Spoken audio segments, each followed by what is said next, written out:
So students, in this lecture, we will discuss the addition of vectors with the objective approach.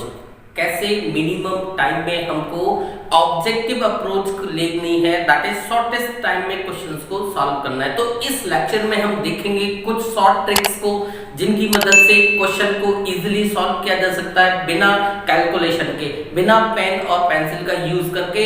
आप भी कर सकते हो, आप भी इजीली ऐसा कर सकते हो, आप भी ऐसे ही क्वेश्चंस को सॉल्व करोगे जैसे हम इस वीडियो में डिस्कस करेंगे। तो हम सिर्फ एक ही कंटेंट को डिस्कस करेंगे, वो कंटेंट होगा एडिशन ऑफ वेक्टर्स।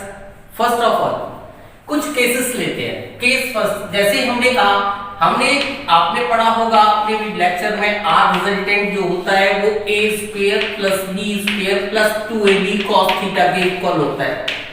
उसके लिए हमको क्या करना होगा, अप्रोच लेने से पहले हमको कुछ ट्रिक्स को मेमोराइज करना होगा, समझना होगा ये ट्रिक्स प्रोड्यूस कैसे होती हैं। तो फर्स्ट ऑफ ऑल हमने ये लिया, ये a वेक्टर है और ये b वेक्टर है, दोनों वेक्टर एक दूसरे के पैरेलल है और इन पैरेलल वेक्टर्स को अगर ऐड करना है, देखो दो पैरेलल वेक्टर्स होंगे तो थीटा कितने डिग्री का होगा, 0 डिग्री का थीटा होगा।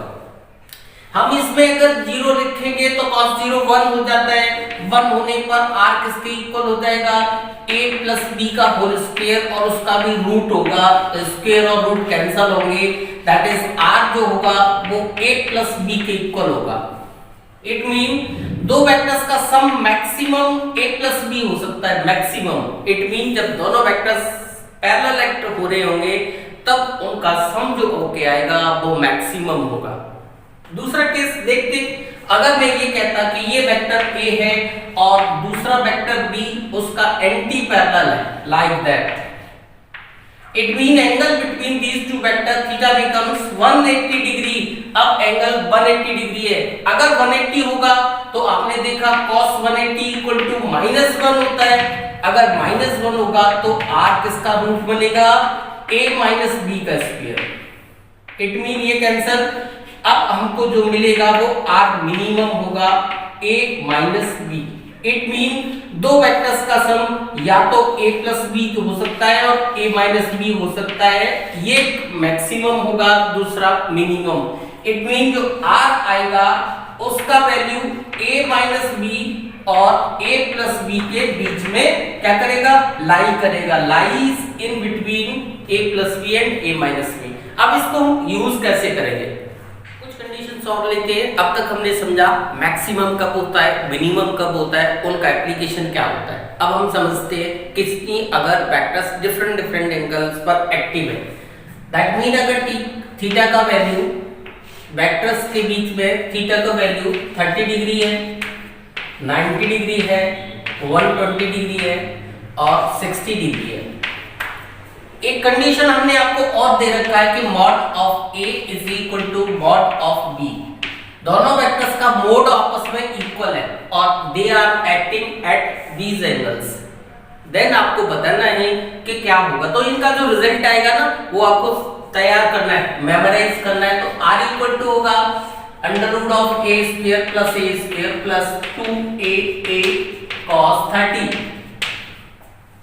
cos 30 को सॉल्व करो, क्या आएगा, 2a स्क्वायर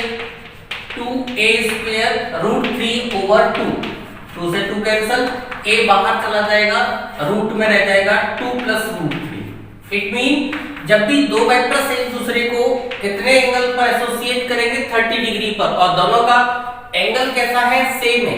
अगर हमने ये ले लिया कि दोनों का मैग्नीट्यूड सेम है तो आपको रिजल्ट डायरेक्ट लर्न करना है, दोनों वेक्टर्स में से किसी भी वेक्टर के मैग्नीट्यूड का इतने times 2 plus root 3 times of root होगा।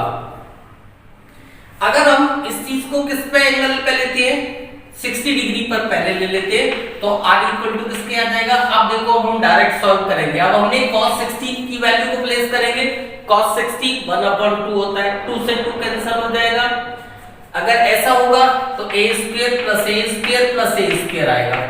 इट मीन r जो होगा वो √3 ऑफ a के इक्वल होगा। याद रखना, जब 60 डिग्री पर एंगल पर कोई एक्ट करेगा तो √3 ऑफ a आएगा, 120 पर एक्ट करेगा तो r इक्वल टू a के इक्वल आएगा। यू कैन सॉल्व करके देख सकते हो। आप वैल्यूज को पुट करके देखोगे तो आर किसके इक्वल आएगा, ए के। अब हमने कहा एक एंगल और लेते हैं, दैट एंगल इज 90। अगर 90 होगा तो r equal to a square plus a square cos 90 का वैल्यू 0 होता है, दैट इज r किसके इक्वल आएगा, √2 ऑफ a के इक्वल होगा। अब आपके पास ये रिजल्ट्स है, इन रिजल्ट्स को आप इफेक्टिवली लर्न कर सकते हो कि रिजल्टेंट 90 के लिए √2a होगा, 60 के लिए √3a होगा, 120 के लिए a होगा। ये रिजल्ट टू वैल्यूएबल, ये सभी रिजल्ट्स बहुत वैल्यूएबल है। कैसे क्वेश्चन में इंप्लीमेंट करेंगे देखते हैं नेक्स्ट पार्ट में। अब देखो इन दोनों पॉइंट्स को हम ये यूज कैसे करेंगे। हमने आपको कहा एक ऑब्जेक्टिव अप्रोच में क्वेश्चन लिया कि which of the pair is not possible, which of pair not possible. अगर ये कौन सा इनमें से पॉसिबल नहीं है, if two vectors of magnitude 10 Newton and 6 Newton x at a point, है ना, इट मीन एक पॉइंट पर 10 न्यूटन और 6 न्यूटन एक्टिव है, तो कौन सा पेयर पॉसिबल नहीं हो सकता, दैट इज रिजल्टेंट क्या पॉसिबल नहीं हो सकता। फर्स्ट है 16 न्यूटन, सेकंड है 4 न्यूटन, थर्ड है 18 न्यूटन एंड नेक्स्ट है आपके पास डी ऑप्शन है 10 न्यूटन। आपको ये बताना है कि इनमें से कौन सा पेयर पॉसिबल नहीं है, दैट इज कौन सा रिजल्टेंट पॉसिबल नहीं है। और बेटर होगा आप पेयर को यूज करो रिजल्टेंट अगर हो तो कैसे यूज करोगे देखो। अभी हमने आपको डिस्कस किया कि क्वेश्चन में क्या हो सकता है, a प्लस b मैक्सिमम हो सकता है और a माइनस b मिनिमम हो सकता है। a प्लस b का मतलब है r मैक्सिमम क्या आ सकता है 16 न्यूटन और r मिनिमम क्या आ सकता है 4 न्यूटन, है ना। इसका मतलब जो r होगा वो लाई करना चाहिए इन बिटवीन 16 और 4 के बीच में। तो देखो ये तीन ऑप्शंस हैं, ये तो इन बिटवीन 16 एंड 4 लाई कर रहे हैं, लेकिन ये ऑप्शन आपका इन बिटवीन लाई नहीं कर रहा, दैट मीन ये पॉसिबल नहीं होगा, है ना। इनका रिजल्टेंट 18 न्यूटन पॉसिबल नहीं हो पाएगा। फाइन। अब देखो एक और वे लेते हैं उसी क्वेश्चन को, उसी बात को और हम एक्सप्लोर करने की कोशिश करते हैं। अब अगर हमने कहा कि दो ट्रायंगल्स हैं, है ना,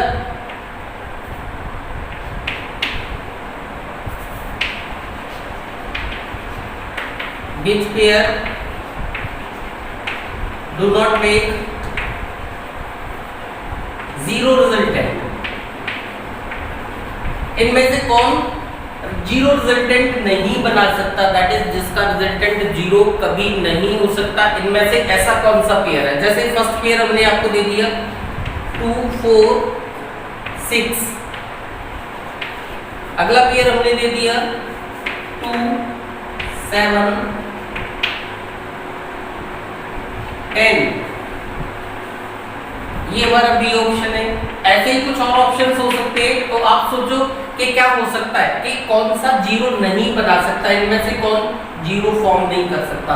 तो हमने आपको कहा जो हमारे स्मॉलर साइड्स होंगी ये वाली, इनका सम लार्जर साइड से ग्रेटर आना चाहिए। अगर ऐसा होता है then they form the triangle, that is triangle से रिप्रेजेंट किए जा सकते हैं। अगर वो ट्राइंगल से रिप्रेजेंट नहीं किए जा सकते तो वो जीरो पॉसिबल नहीं होता। तो देखो इन दोनों का सम 6 है और ये 6 है, तो इक्वल तो हो सकता है, लेकिन क्या नहीं हो सकता। अब इसमें देखो 2 and 7 का अगर हम सम करेंगे तो क्या आएगा 9 आएगा, और ये क्या है 10। इन दोनों का सम इससे ग्रेटर होना चाहिए।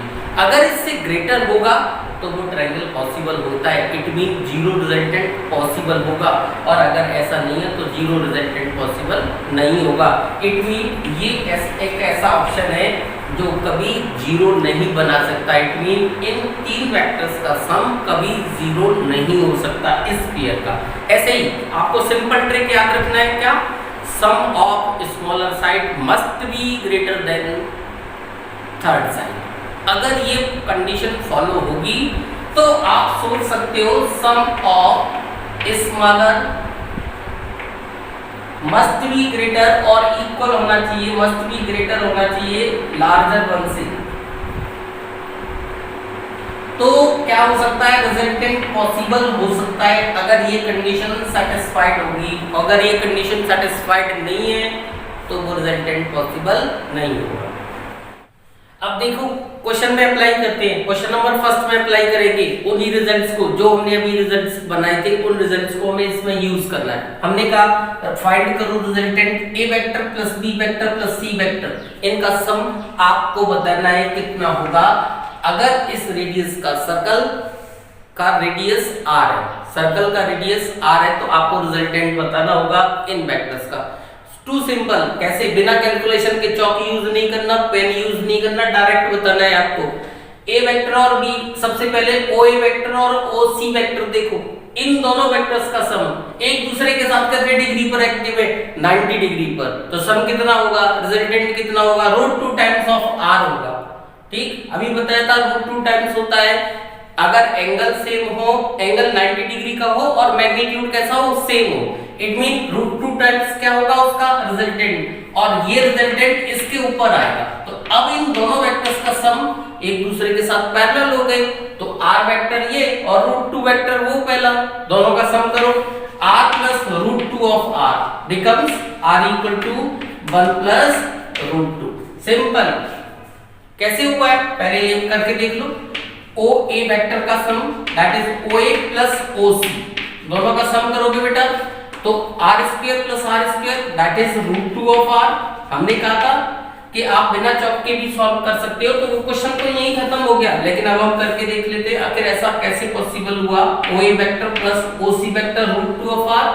अब अगर मैं ये ओ बी वेक्टर को भी ऐड करता हूं तो O A vector plus O C vector plus O B vector equal to √2 of r plus of r, that is r 1 plus √2। This is the resultant. You can use these conditions, जो condition हमने आपको discuss की थी अभी, आप ऐसे उनको use कर सकते हो। अगर आपको रिजल्ट मेमोराइज्ड है देन क्वेश्चंस आपको चौक की जरूरत नहीं पड़ेगी। अब इसमें देखते हैं कि इन केस हमने कहा कि mod of A vector is greater than mod of B vector. अगर बी वेक्टर ए वेक्टर का मोड ग्रेटर है किससे, बी वेक्टर के मोड से, तो बताओ इनमें से कौन सा रिलेशन करेक्ट होगा।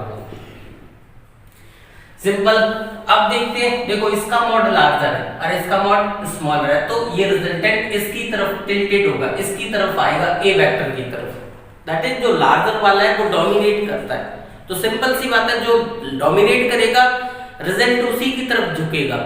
जब रिजल्ट जिसकी तरफ आएगा इसका मतलब उससे पर डिस्क्राइब होने वाला एंगल क्या हो जाएगा, स्मॉल हो जाएगा।